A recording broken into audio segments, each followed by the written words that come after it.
ना तो जूनियर बच्चे जो होते हैं, अगर उनको मोदी जी को देखना या देश के प्रधानमंत्री को देखना, वो उनके लिए बहुत बड़ी बात होती है। वो एक मेडल के समान होता है हमारे लिए। लोग तो क्या, कोई अच्छा बताएगा कोई बुरा बताएगा, लेकिन सामने से हमें पता लगा कि वो बंदा किस लेवल का है, या कैसे वो बात करते हैं, या कैसा उनका बिहेवियर है एथलीट के साथ में। सबसे पहले तो जो मुझे एक पर्सनली अच्छी चीज़ लगी थी वो कि हमें फील ही नहीं हुआ कि वो प्राइम मिनिस्टर हैं। मतलब मैं बता रही ना, जैसे फैमिली का जैसे होता है, उस दिन तो मेरे को ऐसे बिल्कुल ही फील नहीं हुआ कि मैं प्राइम मिनिस्टर जी के साथ में बैठी हूँ। वो थे और मेरी फैमिली के लोग थे, कोई भी नहीं था।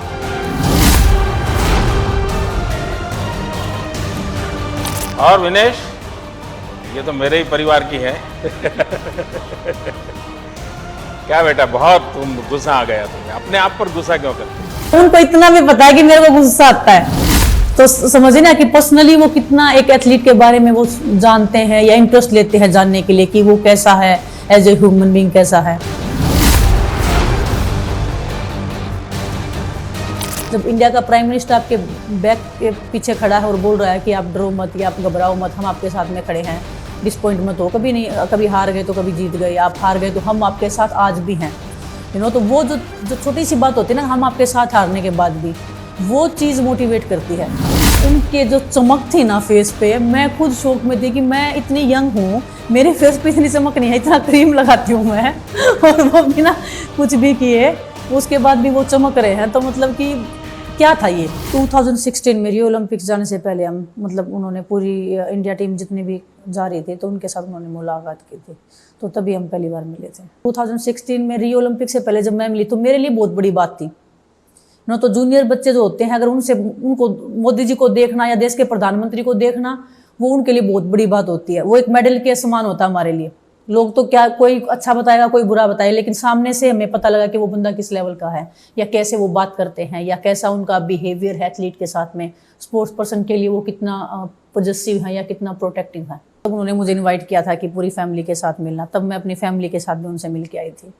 सबसे पहले तो जो मुझे एक पर्सनली अच्छी चीज़ लगी थी वो कि हमें फील ही नहीं हुआ कि वो प्राइम मिनिस्टर हैं। मतलब मैं बता रही ना, जैसे फैमिली का जैसे होता है, उस दिन तो मेरे को ऐसे बिल्कुल ही फील नहीं हुआ कि मैं प्राइम मिनिस्टर जी के साथ में बैठी हूँ। वो थे और मेरी फैमिली के लोग थे, कोई भी नहीं था। तो मतलब इतना हंसी मजाक कर रहे थे हम लोग कि फिर उन्होंने मतलब ऐसे ही की। फिर उन्होंने बताया मैं नवरात्रे करता हूँ, किया है अभी जस्ट, क्योंकि हम मिठाई लेके गए थे तो हम खिलाने की बोल रहे थे। तो काफ़ी इंस्पिरेशन, मतलब मेरे को भी ऐसे लगा कि अगर ये नवरात्रे करे तो हम क्यों नहीं करते। जैसे हम कंपटीशन के बाद में, जैसे कंपटीशन से पहले जब वो बात करते हैं मेरी फैमिली में बैकग्राउंड कैसा रहा है, या मैं कौन से कंपटीशन में मैंने मेडल जीता है, या कोई भी एथलीट है मेडल जीत के आने के बाद में कौन सी कंट्री से उसने विन किया था, कैसे विन किया था, लास्ट के 10 सेकंड में उसने विन किया था या लॉस किया था, तो वो सब उनको पता है। तो कई बार तो मुझे भी ऐसे, मतलब एक हर एक एथलीट को ऐसे लगता है, कई बार हमारा जैसे एथलीट के साथ में बातें हुई हैं कि मतलब इतनी शार्पनेस के साथ में कोई कैसे याद रख सकता है। उनके पास एक तो है नहीं कि स्पोर्ट्स का ही मुद्दा है, चलो ठीक है स्पोर्ट्स पे काम कर रहे हैं, इतनी ज़्यादा चीज़ें उनके साथ में, पूरे देश को हैंडल करना, हर एक मुद्दे के ऊपर अलग अलग सिस्टम के ऊपर काम करना पड़ता है, बट फिर भी इतना शार्पनेस के साथ में। और एक अच्छा लगता है हमें कि स्पोर्ट्स में उनका इतना इंटरेस्ट है। अच्छा लगता है कि किसी कंपटीशन से पहले या बाद में वो बात करते हैं, फैमिली को भी इंक्लूड करते हैं। तो मेरी फैमिली को जब ओलंपिक से जाने से पहले मेरी मम्मी को इनको बैठाया तो सब इतने, अच्छा मोदी जी बात करेंगे, मतलब हाँ तो तो उनके लिए भी काफ़ी बड़ी बात होती है कि उनको फेस टू फेस बात करना, और इतने अच्छे से बात करते हैं हर एक फैमिली मेम्बर के साथ में। तो वो एथलीट के लिए, मतलब हम एथलीट के लिए प्राउड की बात होती है। टोक्यो से पहले, ओलंपिक्स जाने से पहले मेरी फिजियो का कुछ इश्यू हुआ था, उनका एक्रेडिटेशन का कुछ प्रॉब्लम हो गया था, तो उन्होंने पर्सनली उसमें इंटरेस्ट लिया था कि अच्छा उन तक बात गई थी कि विनेश के साथ में ऐसा ऐसा हो रखा है। उन्होंने क्लियरली बोल दिया था कि जितने भी हमारे टॉप एथलीट हैं जिनके ऊपर आपको ये उम्मीद है कि ये मेडल लेके आ सकते हैं, उनको जो भी चाहिए उनको मिलना चाहिए। तो जो अपना स्पोर्ट्स मिनिस्ट्री था, उन्होंने जितने भी जो उनके ऑफिशियल्स थे सबको उन्होंने बैक कर लिया था कि कोई भी नहीं जाएगा, सिर्फ सपोर्ट स्टाफ जाएंगे एथलीट के साथ में। तो वो मेरी फिजियो का मिस हो गया था, तो उनका पीएमओ हाउस से मेरे को फ़ोन आया कि पीएम सर ने बोला है कि जितना भी पावर है लगा दीजिए, लेकिन इसका फिजियो ज़रूर जाना चाहिए। तब मेरे को इतना रिलीफ मिला ना कि इतनी ऊपर तक बात गई हुई है, मतलब मेरी फिजियो की, कि उन्होंने पूरा कोशिश किया, वो नहीं हुआ क्योंकि फिर वही है कि जापान का काम करने का सिस्टम अलग था, उस लिस्ट में नाम नहीं था, तो वो नहीं हो पाया। लेकिन पूरी पावर लगा दी थी एक एथलीट के फिजियो के लिए। तो तो आप समझिए वो कितना इंटरेस्टेड थे ओलंपिक्स में मेडल दिलाने के लिए एथलीट को या सपोर्ट करने के लिए।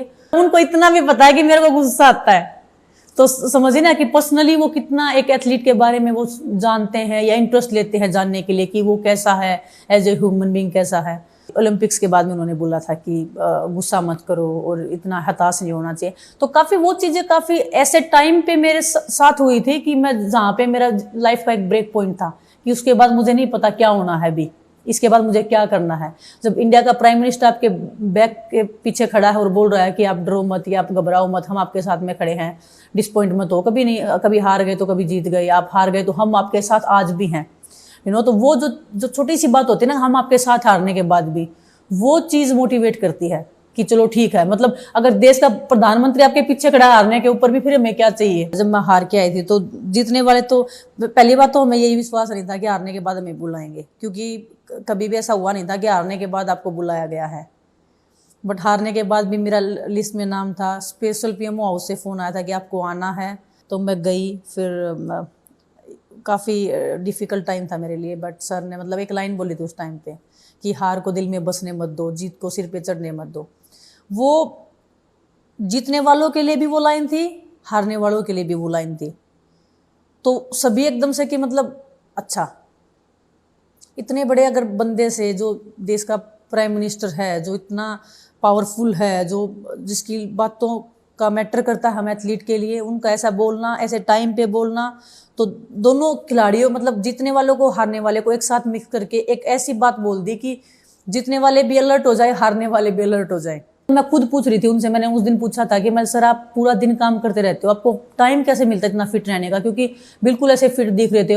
और उनके जो चमक थी ना फेस पे, मैं खुद शौक में थी कि मैं इतनी यंग हूँ, मेरे फेस पे इतनी चमक नहीं है, इतना क्रीम लगाती हूँ मैं और वो बिना कुछ भी किए उसके बाद भी वो चमक रहे हैं। तो मतलब कि क्या था ये, वो अपना हेल्थ का डेफिनेटली बहुत ध्यान रख रहे हैं। और इतना बिजी शेड्यूल में से टाइम निकालना बहुत डिफिकल्ट होता है, क्योंकि हम एथलीट को पता है कि हम कैसे फिटनेस मेंटेन रखते हैं अपना, कितना हार्ड ट्रेनिंग करना पड़ता है फिटनेस मेंटेन रखने के लिए। पहले कभी इतना चेंज नहीं देखा था।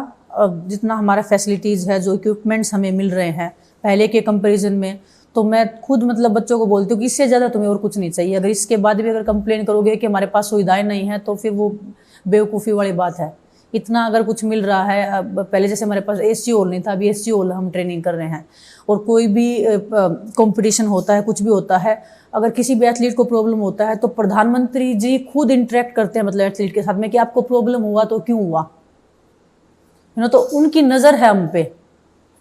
और किसी देश के प्रधानमंत्री की अगर एक एक इंडिविजुअल एथलीट पे जो देश को रिप्रेजेंट कर रहा है, उनको होप है, उनके ऊपर अगर वो विश्वास जता रहे हैं या उनको बैक कर रहे हैं किसी भी चीज़ में, तो वो मैंने तो कभी देखा नहीं। अभी जितने भी कंपटीशन अभी बच्चों को मिलने लगे हैं, जैसे पहले हमें सिर्फ 2 कंपटीशन मिलते थे, एशियन चैंपियनशिप और वर्ल्ड चैंपियनशिप। अभी रैंकिंग कंपटीशन में भेज रही है हमारी इंडियन गवर्नमेंट, जो भी है फेडरेशन है। अब इंडिया में ही रैंकिंग कंपटीशन होने लगे काफ़ी। अंडर 15 हो गया, अंडर 14 हो गया, अंडर 17 हो गया, इतने कंपटीशन मिल रहे हैं। तो इससे पहले इतना चेंज मैंने देखा है। और अभी मैं ओलंपिक्स का रिसेंटली, क्योंकि मैंने 2 ओलंपिक खेले हैं तो मेरे को एक्सपीरियंस पता है।